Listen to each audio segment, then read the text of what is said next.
everyone, welcome back to Agadu Vibes. Today we are talking about structure of chromosome, cell cycle and cell division, which is a part of Unit 1 Basic Biology. So let's start with cell division. So as mentioned, cell division is the most fundamental characteristic of life and is a method which enables life to perpetuate generation after generation. तो cell division सबसे पहले एक तो fundamental characteristic है life का और इस method की हेल्प से जनरेशन आफ्टर जनरेशन जो है लाइफ पॉसिबल है. ये इक्वली ट्रू है हर एक ऑर्गेनिज्म में, हर एक के केस में, चाहे वो एक सिंपलेस्ट ऑर्गेनिज्म अमीबा की बात की जाए या highly complex organism as we are जैसे कि ह्यूमंस हो गए या जायंट साइज्ड एलिफेंट और कोकोनट जो टॉल कोकोनट ट्री होता है वो सभी में ये जो सेल डिवीजन है वो ट्रू है.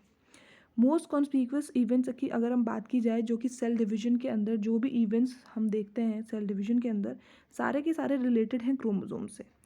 The duplicated chromosome get evenly distributed into daughter cell during mitosis. जब माइटोसिस होता है माइटोसिस के प्रोसेस के दौरान जो डुप्लीकेटेड क्रोमोसोम्स होते हैं वो इक्वली डिस्ट्रीब्यूट हो जाते हैं डॉटर सेल्स में. ठीक है, but does all body cells that are result of long chain of repeated mitotic divisions have the same type of chromosomes in same number. इसीलिए जो आपकी बॉडी के अंदर सेल्स हैं वो भी इसी माइटोटिक डिवीजन का ही रिजल्ट हैं और इसीलिए उनके पास सेम तरीके के क्रोमोसोम हैं और सेम नंबर के भी. अच्छा, अब अभी अभी हमने यहाँ पर एक लाइन देखी कि जो भी इवेंट्स आपके सेल डिवीजन के अंदर हो रहे हैं वो सारे के सारे रिलेटेड हैं क्रोमोसोम्स से. तो let's talk about chromosomes first. Chromosomes when a normal unstained living cell is observed under a light microscope its nucleus may not appear to contain any particular thing inside. जब हम एक unstained living cell की बात करते हैं और उसे हम लाइट माइक्रोस्कोप के अंदर ऑब्जर्व कर रहे होते हैं तो उसके न्यूक्लियस के अंदर हमें कोई पर्टिकुलर चीज़ दिखाई नहीं देती है ना. But when the same cell is stained with a suitable dye, अगर उसी सेल को हमने किसी सूटेबल डाई से स्टेन कर दिया तो कुछ स्ट्रक्चर जो है वो हम नोटिस करते हैं न्यूक्लियस के अंदर. Nucleus contain most of the cell's DNA. Nucleus के अंदर मोस्टली क्या होता है सेल का डीएनए प्रेजेंट होता है which is organise into discrete unit जो कि एक डिस्क्रीट यूनिट के फॉर्म में ऑर्गेनाइज्ड होता है कॉल्ड क्रोमोसोम्स. ईच क्रोमोसोम अब पर्टिकुलरली अगर मैं क्रोमोसोम की बात करूँ तो क्रोमोसोम में एक long chain of DNA molecule होता है जो कि प्रोटीन से एसोसिएटेड है या प्रोटीन से जुड़ा हुआ है. ठीक है, एक क्रोमोसोम जो है उसके पास में एक लॉन्ग चेन ऑफ एक लॉन्ग मॉलिक्यूल होता है डीएनए का जो कि प्रोटीन से एसोसिएटेड होता है. This complex of DNA and protein, और अगर डीएनए और प्रोटीन को साथ में हम रखें तो उसे हम क्या कहते हैं, उसे हम नाम देते हैं क्रोमेटिन. क्रोमेटिन के बारे में हम आगे भी पढ़ने वाले हैं डिटेल में. तो अभी एक लाइन यहाँ पर आप समझ लो कि न्यूक्लियस एक क्रोमोसोम के अंदर एक लॉन्ग डीएनए मॉलिक्यूल होगा जो कि प्रोटीन से जुड़ा हुआ होगा और अगर इस डीएनए को प्रोटीन के साथ में जोड़ दूं तो इसे मैं क्रोमेटिन कहती हूँ. Okay, when a cell is not dividing the chromatin under an electron microscope appear to be in the form of very long and extremely thin darkly stained fibre. जब एक सेल डिवाइड नहीं कर रहा तो chromatin जो होता है एक इलेक्ट्रॉन माइक्रोस्कोप के अंदर इस तरीके का दिखता है to be when a cell is not dividing. जब क्रोमोसोम जो होता है इलेक्ट्रॉन जब सेल डिवाइड नहीं कर रहा और हम उसे माइक्रोस्कोप से देख रहे हैं इलेक्ट्रॉन माइक्रोस्कोप से तो आपको एक लॉन्ग और extremely thin darkly stained fibre दिखेगा. ठीक है, जो कि क्रोमेटिन है. बट जब सेल डिवाइड करने लगता है, बट जब सेल प्रिपेयर कर रहा होता है खुद को डिवाइड करने के लिए और डिवाइड कर रहा होता है, जो क्रोमेटिन है ये कॉइल कर जाता है, कंडेंस कर जाता है फर्दर और क्या बनता है, थिक बन जाता है to distinguish as separate chromosomes, ताकि वो सेपरेट क्रोमोसोम्स में दिख सके. इन क्रोमोसोम्स को देन ये क्रोमोसोम्स जो होते हैं ये फर्दर क्या करते हैं, they pick up the certain dye को पकड़ के ये कलर्ड हो जाते हैं. इसीलिए इनका नाम रखा गया क्रोमोसोम. क्रोमोसोम का मतलब होता है कलर्ड बॉडी.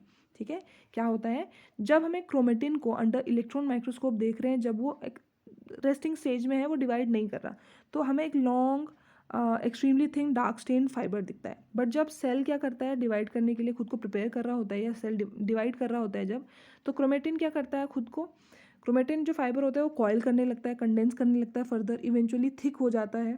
इतना थिक हो जाता है कि डिस्टिंग्विश क्रोमोसोम्स में वो बनने लगता है। ये जो क्रोमोसोम है फर्दर क्या करता है, एक पर्टिकुलर डाई को पिक करके कलर्ड फॉर्म में आ जाता है और इसीलिए इसका नाम दिया गया क्रोमोसोम। अब अगर इसे एक लाइन में मुझे मेंशन करना हो तो मैं इसे इसे कहूँगी, chromosomes are highly coiled and condensed chromatin fibre. Chromosomes are highly coiled and condensed chromatin fiber. Now further we will talk about the chromosomes discovery. Chromosome in animals were first studied in 1882. ठीक है, chromosomes जो animals में chromosomes है सबसे पहले उसको study किसने किया था, आपके जर्मन साइंटिस्ट वॉल्टर फ्लेमिंग ने। इन्होंने लार्वा ऑफ सेलेमेंडर के अंदर इसे नोटिस किया था। The microscope he used was of old type and though he saw minute thread that appear to be dividing lengthwise. उसने क्या नोटिस किया कि कुछ जो थ्रेड लाइक स्ट्रक्चर्स हैं ये डिवाइड कर रहे हैं लेंथ वाइज। फ्लेमिंग ने उस टाइम पे इस डिवीजन को नाम दिया mitosis. Subsequently with the help of more powerful microscope जो है, जैसे इक्विपमेंट्स हमारे और फर्दर अच्छे होते गए, है ना, वैसे वैसे जो इसके अंदर के जो स्ट्रक्चर्स हैं या कंस्टिट्यूएंट्स हैं हम बोल सकते हैं क्रोमोसोम के, क्रोमोसोम और उसके अंदर के जो कंस्टिट्यूएंट्स हैं उनको हमने और डिटेल में बेहतर स्टडी किया। ओके, नाउ अभी भी मैंने बात की थी कि हम क्रोमेटिन को फर्दर और डिटेल में पढ़ने वाले हैं, तो अभी हम उसी को देखेंगे। क्रोमेटिन की अगर मैं बात करती हूँ तो क्रोमेटिन जो है it is made up of to substances. First is DNA and the second was histone. DNA जो है इसको फर्दर आप अगर इलेबोरेट करके पढ़ो तो इसे बोला जाता है deoxy ribonucleic acid which is 40% and histone is particularly protein which is 60%. Okay, if we talk about DNA, molecular structure of DNA, the shape of DNA molecule was first studied by Rosalind Franklin. अब देखो ये तो हमने पता कर लिया कि भाई क्रोमेटिन जो है वो दो चीज़ों से मिलके बना है, एक डीएनए हो गया डीऑक्सी राइबोन्यूक्लिक एसिड जो कि 40% है, और हिस्टोन जो कि पर्टिकुलरली प्रोटीन है वो 60% है। पर अगर मैं इसके स्ट्रक्चर की बात करूँ, मोलिकुलर स्ट्रक्चर ऑफ डीएनए की बात करूँ, तो शेप जो है ना आपका डीएनए का, डीएनए मॉलिक्यूल का, सबसे पहले उसे रोजलिंड फ्रैंकलिन ने पढ़ा था, ठीक है, स्टडी किया था। बट अगर मैं उसके स्ट्रक्चर की बात करूँ, ठीक है, शेप तो आपका डीएनए का जो शेप है वो रोजलिन फ्रैंकलिन ने स्टडी किया। बट अगर मैं उसके स्ट्रक्चर की बात करती हूँ तो स्ट्रक्चर देखा वॉटसन एंड क्रिक ने उसी साल, ठीक, और बाद में उन्होंने double stranded helical structure of DNA भी दिया, उसके लिए उन्हें नोबेल प्राइज मिला इन 1962। A single DNA molecule is very large. अब ये जो सिंगल डीएनए का मॉलिक्यूल होता है ये काफ़ी लार्ज होता है, hence it is described as macromolecule. अब डीएनए का जो मॉलिक्यूल होता है काफ़ी लार्ज होता है, इसीलिए इसे मैक्रोमॉलिक्यूल कहा जाता है। It is composed of two complementary strands wound around each other in a double helix. अब जो डीएनए का मॉलिक्यूल है हम कह रहे हैं कि काफ़ी लार्ज है, इसलिए इसे मैक्रोमॉलिक्यूल कहा गया। अब किस किस चीज़ से ये बना है भाई, it is composed of two complementary strands wound around each other in a double helix. अब ये जो है ये दो कॉम्प्लीमेंट्री स्ट्रैंड से मिलके बना है जो कि एक दूसरे के ऊपर क्या होते हैं, लिपटे हुए होते हैं, जैसे आप स्ट्रक्चर में देख सकते हो नीचे यहाँ पर। तो ये इसी तरीके से एक दूसरे के ऊपर लिपटा हुआ होता है और डबल हेलिक्स होता है, ठीक है, दो कॉम्प्लीमेंट्री स्ट्रैंड से बना हुआ होता है डीएनए का मॉलिक्यूल, लार्ज होता है इसलिए मैक्रोमॉलिक्यूल कह रहे हैं, और दो कॉम्प्लीमेंट्री स्ट्रैंड का बना हुआ है, एक दूसरे पर लिपटा हुआ है और डबल हेलिक्स है। हर एक जो सिंगल डीएनए का स्ट्रैंड है, जैसे ये दो स्ट्रैंड्स आपको दिख रहे हैं नीचे, एक ये स्ट्रैंड हो गया और एक ये स्ट्रैंड हो गया। अगर मैं सिंगल एक स्ट्रैंड की बात करूं, यानी कि अगर मैं सिर्फ इस स्ट्रैंड की बात करती हूँ, तो it is composed of repeating nucleotides. हर एक सिंगल स्ट्रैंड जो है वो न्यूक्लियोटाइड्स का बना हुआ होता है, और एक फर्दर न्यूक्लियोटाइड जो है ये तीन चीज़ों से मिलके बना है। फर्स्ट इज़ आपका पेंटोज शुगर, ठीक है, पहला है आपका पेंटोज शुगर, दूसरा है पेंटोज शुगर, यस, सेकंड है आपका फॉस्फेट, थर्ड है आपका नाइट्रोजनस बेस, ठीक है, तीन चीज़ों से मिलके ये बना हुआ होगा। एक तो आपका पेंटोज शुगर होगा, ठीक है, 5 कार्बन का बना हुआ होगा, फॉस्फेट होगा और एक नाइट्रोजनस बेस होगा। अब ये जो नाइट्रोजनस बेस है बेटा, ये फर्दर किससे जुड़ जाता है, ये एक्सटेंड करता है और ज्वाइन हो जाता है complementary nitrogenous base from the other strand, दूसरे नाइट्रोजनस बेस से दूसरे स्ट्रैंड के नाइट्रोजनस बेस के साथ में एक्सटेंड होकर ज्वाइन कर जाता है। इस तरीके से ये दो स्ट्रैंड जो हैं आपस में एक लैडर लाइक अरेंजमेंट बना रहे हैं। यहाँ पर आप स्ट्रक्चर में देख सकते हो, ये लैडर लाइक स्ट्रक्चर दिख रहा है आपको, क्योंकि ये इससे ज्वाइन हो गया, ये इससे ज्वाइन हो गया, इससे ज्वाइन हो गया, ये इस तरीके से सीढ़ी की तरह एक स्ट्रक्चर दिख रहा है आपको, है ना। तो ये बन जाता है यहाँ पर, ये कह रहा है लैडर लाइक अरेंजमेंट यहाँ पे देखने को मिलता है। और with the nitrogenous bases forming the rungs of the ladder. अब ये जो नाइट्रोजनस बेसिस है ये रंग्स बना रहे हैं, एक तरीके से बेस बना रहे हैं, जहाँ पर आप स्टेप्स बोलते हैं ना हम, स्टेप्स जो लैडर के स्टेप्स होते हैं उन्हें बना रहे होते हैं। 4 टाइप्स ऑफ नाइट्रोजनस बेसिस आपके डीएनए के अंदर देखने को मिलते हैं। 4 तरीके के कौन कौन से हैं? एक है आपका adenine, second is guanine, cytosine and thymine. Adenine जो है वो ए से डिनोट करते हैं उसे, ग्वानिन को जी से, साइटोसिन को सी से और थाइमिन को टी से। ये जो एडेनिन है ये पेयर करता है थाइमिन के साथ विद अ डबल बॉन्ड। उसके बाद में आपका साइटोसिन जो है वो ग्वानिन के साथ में पेयरअप करता है विद अ ट्रिपल बॉन्ड। तो एडेनिन और थाइमिन के बीच में डबल बॉन्ड होगा और ग्वानिन और साइटोसिन के बीच में बेटा ट्रिपल बॉन्ड होगा। ये आपको याद रखना है। आप स्ट्रक्चर भी यहाँ पे देख सकते हो, ये स्ट्रक्चर जो है। फर्दर अब अगर मैं हिस्टोन प्रोटीन की बात करूँ तो हिस्टोन प्रोटीन जो है क्या कर रहा है? हिस्टोन जो है एक प्रोटीन है, हमने पहली बात कर ली थी इसकी कि हिस्टोन जो है प्रोटीन और 60% है आपकी बॉडी के अंदर, है ना। बॉडी के अंदर नहीं, आपके क्रोमेटिन में अगर मैं बात करूँ तो हिस्टोन जो है वो 60% है, ठीक। अच्छा, अब ये क्या कर रहा होता है, इसका फंक्शन क्या है? इसका फंक्शन ये है कि it helps in the coiling and packaging of DNA, ठीक है। किस में हेल्प कर रहा होता है? कॉइलिंग में हेल्प कर रहा होता है, पैकेजिंग में हेल्प कर रहा होता है डीएनए के इनटू स्ट्रक्चरल यूनिट्स न्यूक्लियोसोम्स, ताकि वो एक स्ट्रक्चरल यूनिट न्यूक्लियोसोम का फॉर्मेशन कर सके। तो हिस्टोन प्रोटीन जो है वो कॉइलिंग और पैकेजिंग में हेल्प कर रहा होता है डीएनए के, ताकि वो एक स्ट्रक्चरल यूनिट न्यूक्लियोसोम का फॉर्मेशन कर सके। अब ये जो डीएनए का स्ट्रैंड है they wind around a core of 8 histone protein. क्या करता है? 8 हिस्टोन प्रोटीन, जिसे कि हिस्टोन ऑक्टामर भी हम कई बार नाम देते हैं, 8 हिस्टोन प्रोटीन या हिस्टोन ऑक्टामर। तो डीएनए का जो स्ट्रैंड है ये इस ऑक्टामर, हिस्टोन ऑक्टामर या 8 हिस्टोन प्रोटीन के अराउंड क्या होता है? वाइंड होता है, ठीक है, लिपटा हुआ होता है। Each such complex is called nucleosome. और इसी स्ट्रक्चर को हम क्या कहते हैं? इसी स्ट्रक्चर को हम क्या कहते हैं? न्यूक्लियोसोम, ठीक। An individual nucleosome can be imagine like a football. एक फुटबॉल आप इमेजिन करो और उसके अराउंड एक लॉन्ग रोप अगर आपने ऐसे लपेट दी, उसी तरीका इसका कुछ स्ट्रक्चर होता है, ठीक है। अ सिंगल ह्यूमन क्रोमोसोम में have about a million nucleosome. आपके बॉडी के एक सिंगल क्रोमोसोम के अंदर इतने 1 मिलियन न्यूक्लियोसोम्स प्रेजेंट होते हैं। Each human cell contain approximately 2 metre of DNA if stretched end to end. हर एक ह्यूमन सेल के अंदर अप्रॉक्सीमेटली 2 मीटर लंबा डीएनए होता है अगर मैं उसको स्ट्रेच आउट कर दूं तो, ठीक है। ये तो हमने बात की आपके हिस्टोन प्रोटीन के बारे में। अब देखो, the nucleus of the human cell is about, अब न्यूक्लियस की अगर मैं बात करूं, हमने उसकी बात कर ली, क्रोमोसोम की तो मैंने बात कर ली। अब न्यूक्लियस की अगर मैं बात करती हूँ तो न्यूक्लियस के बारे में यहाँ पर ये लिखा हुआ है कि जो न्यूक्लियस है आपका of human being is about 6 micron in diameter, therefore the DNA needs to be condensed, ठीक है। इसीलिए जो अब न्यूक्लियस क्या है? बहुत छोटा, और आपका कंपेरेटिवली डीएनए का अगर मैं वो देखूँ, लेंथ देखूँ तो काफ़ी बड़ी है। इसीलिए डीएनए को कंडेंस करने की आपको नीड होती है in order to fit it inside the nucleus. Nucleus का साइज़ काफ़ी छोटा हो गया, 6 माइक्रोन एम है, और डायमीटर जो आपका लेंथ है डीएनए का वो बड़ा है उस कंपैरिजन में। इसीलिए आपको डीएनए को कंडेंस करना पड़ता है ताकि वो न्यूक्लियस के अंदर फिट हो सके। The entire chromatin fiber is coiled and supercoiled, something like the coil and supercoiling we see in a typical telephone cord to eventually form chromosome. जो पूरा क्रोमेटिन फाइबर होता है वो कॉयल होता है, फिर सुपर कॉयल किया जाता है उसको फर्दर, ताकि इस तरीके से कॉयल किया जाता है ताकि एक टिपिकल टेलीफोन कॉर्ड आपने देखी होगी उस तरीके से उसे उसकी कॉइलिंग की जाती है, इवेंचुअली वो क्रोमोसोम का फॉर्मेशन करता है।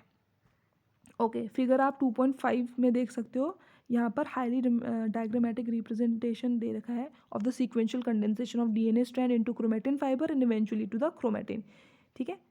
ये देखो किस तरीके से ये बन रहा है, ये पूरा का पूरा स्ट्रक्चर आपने करना है।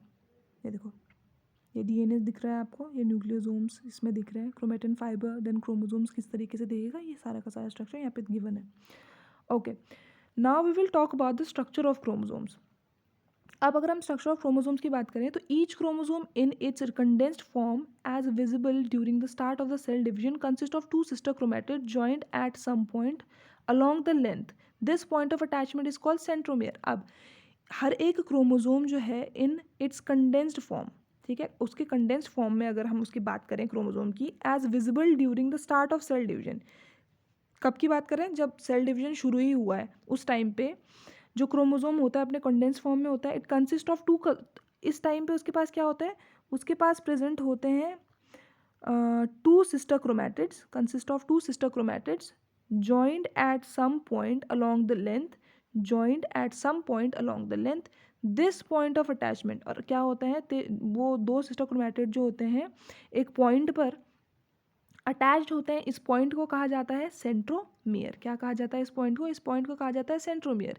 And it appears as a small constricted region, एक छोटा सा कंस्ट्रिक्टेड रीजन की तरह ये दिखता है। Each chromosome centromere is located at a particular site. The centromere also serves to attach to the spindle fiber during cell division। अब ये सेंट्रोमियर में दो सिस्टर क्रोमैटिड्स तो ज्वाइन हो ही रहे हैं, ये एक ऐसा रीजन है, कंस्ट्रिक्टेड रीजन है जहाँ पर कि दो सिस्टर क्रोमैटिड्स आके ज्वाइन हो जाएंगे। बट एक और इसका वही फंक्शन है, क्या फंक्शन है कि ये it serves to attach the spindle fibre during cell division. जब सेल डिवाइड कर रहा होता है उस टाइम पर ये स्पिंडल फाइबर्स को अटैच करने का भी जो आपका एरिया है या जो रीजन है वो आपका यही है, सेंट्रोमियर। ठीक है। As the spindle fibre contract the sister chromatids are separated at the centromere and each is pulled away from the other toward the two poles of dividing cell. तो जैसे ही सेल डिवीजन के दौरान spindle fibre क्या हो जाते हैं, contract करते हैं, तो उसके साथ के साथ सिस्टर क्रोमैटिड्स भी क्या होता है, सेपरेट हो जाते हैं सेंट्रोमियर से। And each is pulled away from the other towards the two poles. और हर एक सिस्टर क्रोमैटिड्स क्या होता है, एक दूसरे से दूर हो जाते हैं और अलग ऑपोजिट पोल्स में वो चले जाते हैं। After the completion of cell division the chromatids, यानी कि जैसे ही सेल डिवीजन कंप्लीट हो जाता है, जो क्रोमैटिड्स होते हैं they decondense and revert to their very long and fine thread like chromatin fibre. अब दोबारा से क्या हो जाता है भाई, जैसे ही कंप्लीशन हो जाता है सेल डिवीजन का, वैसे ही दोबारा से क्रोमैटिड्स जो होते हैं यानी कि अभी तो जो क्रोमोसोम बन गए हैं वो डीकंडेंस हो जाते हैं दोबारा से और revert to very long and fine thread like chromatin fibre, दोबारा क्रोमैटिन फाइबर में कन्वर्ट हो जाते हैं। There would be as many chromatin fibers inside the nucleus as the number of chromosomes that appear during cell division। तो एक nucleus के अंदर उतने ही क्रोमैटिन फाइबर्स दिखेंगे जितने की number of chromosome cell division के दौरान दिखे थे। ठीक है, ये हमने बात कर ली स्ट्रक्चर ऑफ क्रोमोसोम्स के बारे में। अब हम बात कर रहे हैं what are genes. Okay, if we talk about genes are specific sequences of nucleotides on a chromosomes. तो क्रोमोसोम्स पर स्पेसिफिक सीक्वेंस जो है न्यूक्लियोटाइड्स के, हमने अभी न्यूक्लियोटाइड्स के बारे में भी बात की। जीन्स जो है स्पेसिफिक सीक्वेंस होते हैं न्यूक्लियोटाइड्स के, ठीक है, और वो भी कहाँ पर, क्रोमोसोम के अंदर। That encode particular protein which expresses in the form of some particular feature of the body. अब देखो, जीन एक स्पेसिफिक सीक्वेंस है न्यूक्लियोटाइड का। क्या है, जीन स्पेसिफिक सीक्वेंस है न्यूक्लियोटाइड का क्रोमोसोम के ऊपर। Genes are specific sequences of nucleotides on chromosome that encode particular protein, जो कि एक पर्टिकुलर प्रोटीन के लिए कोड कर रहे होते हैं, विच एक्सप्रेसेस, और ये पर्टिकुलर प्रोटीन क्या करता है, एक्सप्रेस करता है in the form of some particular feature. किसके लिए एक्सप्रेस कर रहा होता है, एक पर्टिकुलर फीचर के लिए एक्सप्रेस कर रहा होता है of the body.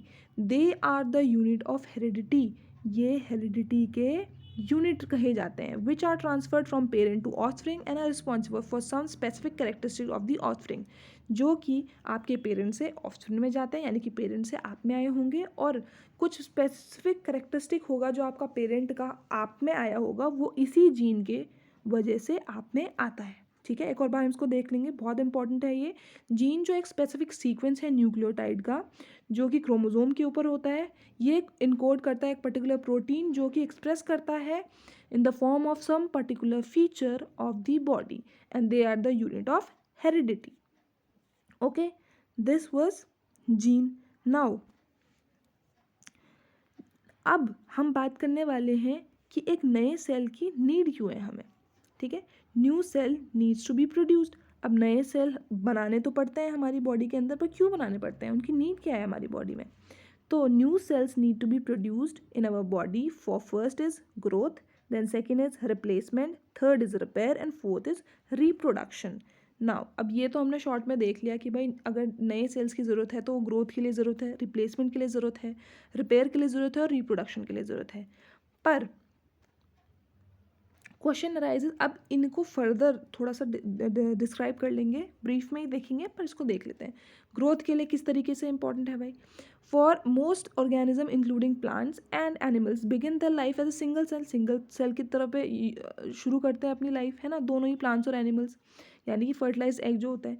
This cell divides repeatedly, अब ये सेल जो सिंगल सेल है ये रिपीटेडली डिवाइड करता है to form cluster of cells, है ना, ग्रुप ऑफ सेल्स बना देता है इस तरीके का, जैसा आपको स्ट्रक्चर दिख रहा है इसमें कितने, 1 2 3 4 5 6, इस तरीके से 8, बहुत सारे स्ट्रक्चर ये सेल्स होंगे, इसमें फर्दर डिवाइड करता जाता है वो। तो इस तरीके से एक जो सेल है, एक सेल क्या करता है, रिपीटेडली डिवाइड करता है ताकि वो क्लस्टर ऑफ सेल्स बनाए which start shaping for different functions, to form tissue and organ, है ना, ताकि फर्दर ये क्या बनाते हैं, फिर टिश्यू बनाते हैं, ऑर्गन बनाते हैं। Thus cells division is essential for growth, इसी तरीके जो सेल है वो ग्रोथ के लिए इंपॉर्टेंट है। दूसरा अगर हम बात करें तो दूसरा हमारा था रिप्लेसमेंट के लिए इंपॉर्टेंट। कैसे रिप्लेसमेंट के लिए important?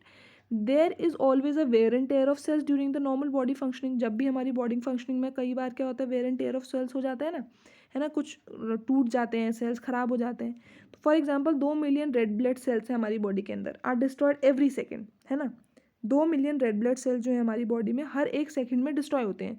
These are replaced by new cells form due to division of the parent cells in the bone marrow. अब ये क्या होता है, इनको रिप्लेस कौन कर देता है, नए जो सेल्स बने हैं पेरेंट सेल्स जो कि बोन मैरो में बने, उनसे रिप्लेस हो जाते हैं। In plant the old and dried leaves fall of and new ones grow out. तो ये क्या हो रहा है यहाँ पर, सेल्स जो है रिप्लेस ही तो कर रहे हैं। तो एक तो ग्रोथ के लिए इंपॉर्टेंट था और दूसरा ये आपके रिप्लेसमेंट के लिए इंपॉर्टेंट हो गए। अच्छा जी, उसके बारे में हो गया रिप्लेसमेंट के बारे में। अब आता है for repair. Apart from normal wear and tear of the tissues in the body, there may be accidental injuries. अब नॉर्मल वेयर एंड टेयर तो होती है चलो, पर अगर इंजरी होगी, एक्सीडेंटल इंजरी होगी, तब one may get cut in the skin और फ्रैक्चर्स हो सकते हैं बोन में। Repair of such injuries is again through cells which divide, cover up the gaps and join the broken ends. तो जब आपकी इंजरी हो जाती है उस टाइम पर भी रिपेयर के लिए सेल्स आपके इंपॉर्टेंट है या नेसेसरी है, ठीक है। फोर्थ आपका पॉइंट था फॉर रिप्रोडक्शन। रिप्रोडक्शन के लिए कैसे इंपॉर्टेंट है भाई? Reproduction also takes place through the activity of dividing cell. Amoeba और bacteria just divide to produce two similar independent cell को बाय माइटोसिस। अमीबा और बैक्टीरिया जो है क्या करते हैं, अपने ही तरीके के जो सेल्स हैं उन्हें प्रोड्यूस करते हैं by the process called mitosis. In higher forms also as humans में भी, or in banyan tree, special cells in the reproductive organ undergo a special kind of cell division, यानी कि meiosis। हम में भी, जैसे हम में भी meiosis होता है ताकि sperms बने, egg बने, है ना। द स्पर्म और egg receives only the half the number. अब मियोसिस मैंने पीछे बात की थी, माइटोसिस। माइटोसिस में क्या होता है, सेम नंबर ऑफ क्रोमोसोम्स या सेम तरीके के क्रोमोसोम और नंबर जाते हैं डॉटर सेल्स में। जबकि मियोसिस की अगर मैं बात करूं तो मियोसिस में half the number of chromosomes जाते हैं डॉटर के पास में, ठीक है। तो स्पर्म्स और एग में क्या होता है, half the number of chromosomes मिलते हैं हमारे पास।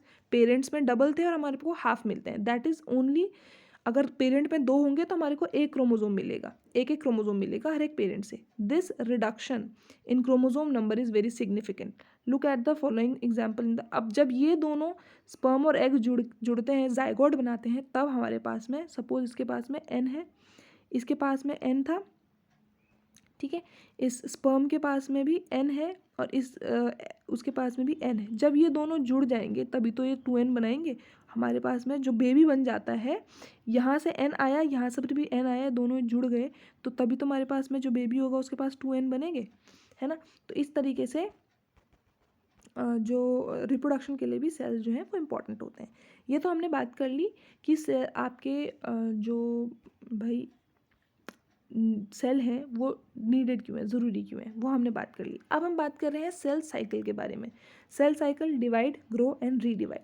इन order for a cell to divide it must complete several important task, है ना। डिवाइड करने के लिए एक सेल को, उसको बहुत सारे इंपॉर्टेंट टास्क करने पड़ते हैं, जैसे कि cell must grow, synthesise material like protein, है ना। तो सेल को क्या करना पड़ता है, ग्रो करना पड़ता है, मटेरियल जैसे कि प्रोटीन, आरएनए, इनको सिंथेसाइज करना पड़ता है, डुप्लीकेट करना पड़ता है इट्स डीएनए, उसके डीएनए को, before physically splitting into 2 daughter sales, है ना। अपने डीएनए को डुप्लीकेट करना पड़ता है उससे पहले कि वो स्प्लिट हो जाए 2 डॉटर सेल्स में।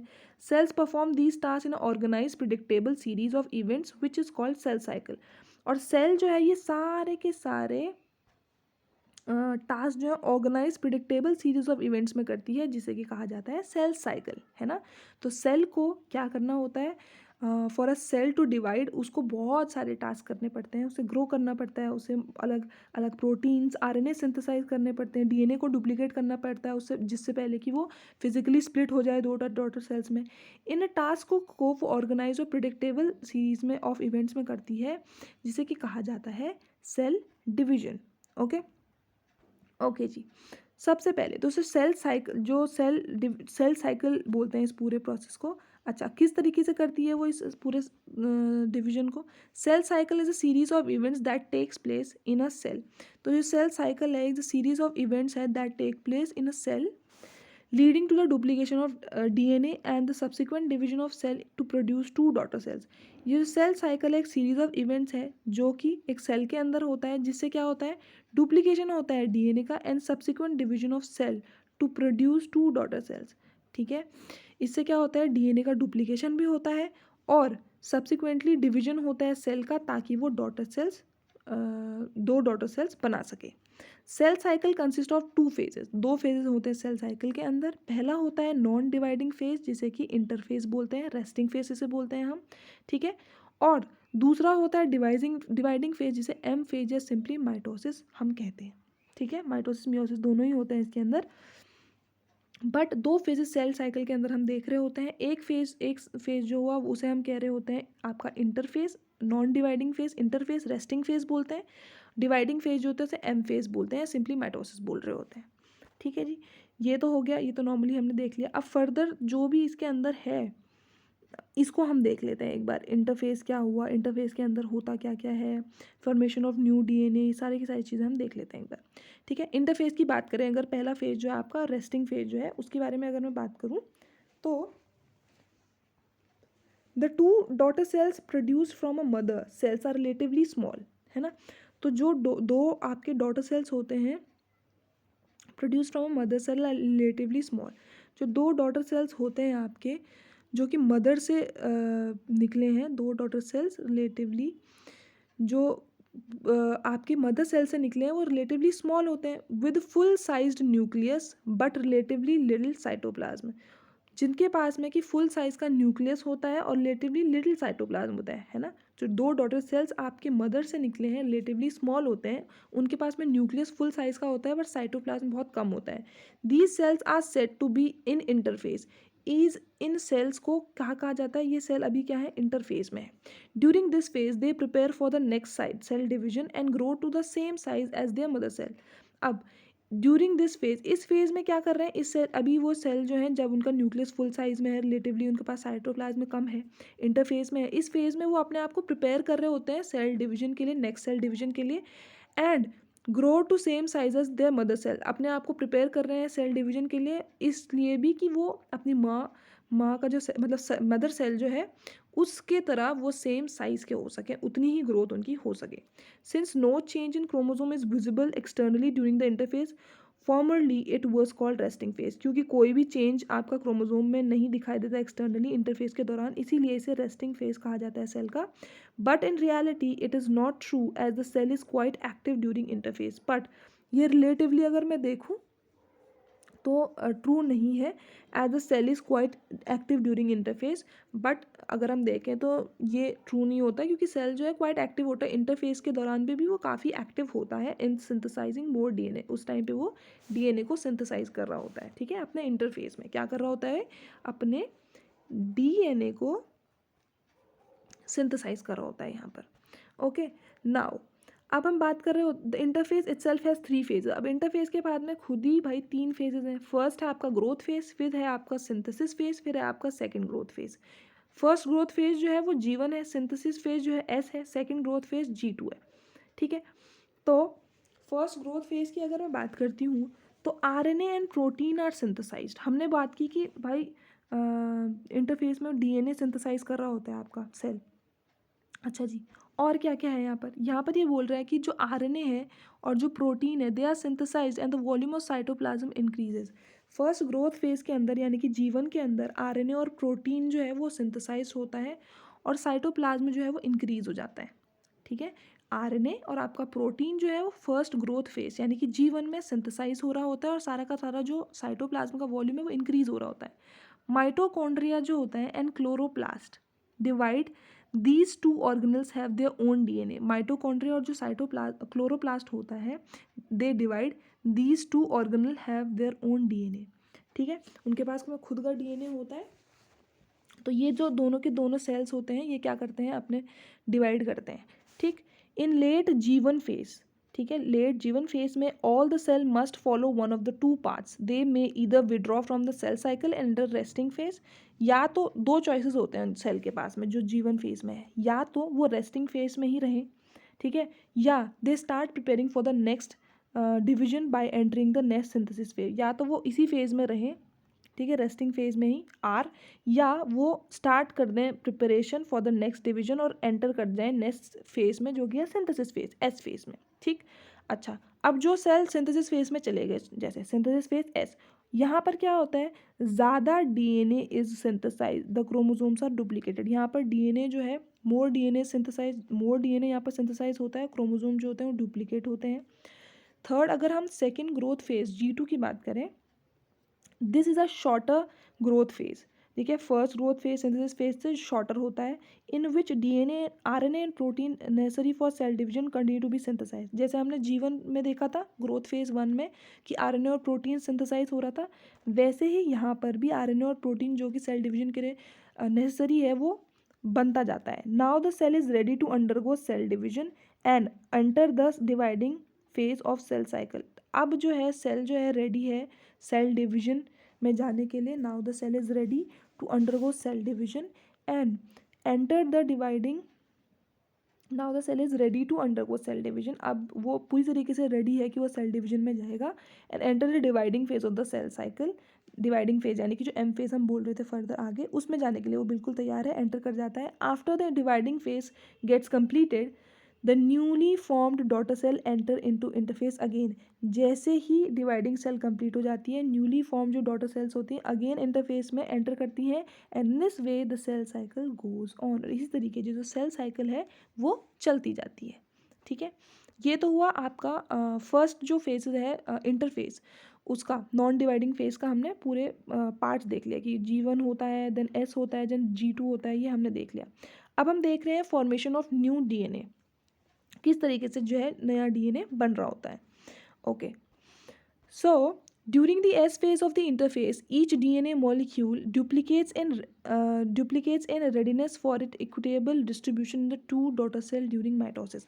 अब S phase के दौरान, during the S phase of interface, जो S phase है आपका बीच वाला जो phase था ना आपका, ये वाला फेज, सेकंड फेज जो था आपका सिंथेसिस फेज जिसे हम बोल रहे होते हैं, तो during the S phase of interface, इस दौरान क्या हो रहा होता है कि हर एक जो डीएनए है, DNA molecule, each DNA molecule that is chromosome की मैं बात कर रही हूँ, दे डुप्लीकेट इन रेडीनेस। ये डुप्लीकेट कर होते हैं किस लिए, for their equitable distribution in the two daughter sales. ताकि किस लिए रेडी हो रहे हैं, किस लिए ये डुप्लीकेट हो रहे हैं, ताकि ये रेडी हो सकें बाद में जो डिस्ट्रीब्यूशन होना है ना डॉटर सेल्स में, उसके लिए वो रेडी हो रहे होते हैं। They are getting ready, they are duplicating in readiness for their equitable distribution in the daughter cell during mitosis. For replication the DNA double helix open at one end. replication के लिए जो DNA double helix है वो एक end से खुलता है, making the two strands free, दो स्ट्रैंड्स को फ्री बना कर लेता है, to which new strands begin to form.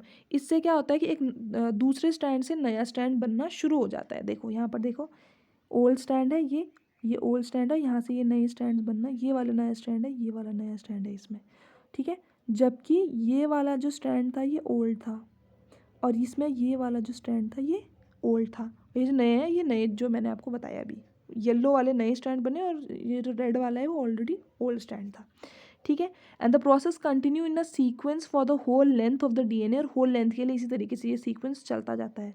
The entire repetition is very complicated process which you will study in detail in higher class. ये पूरी की पूरी जो प्रोसेस है काफ़ी कॉम्प्लिकेटेड होती है, ये आप हायर क्लासेस में आप पढ़ोगे।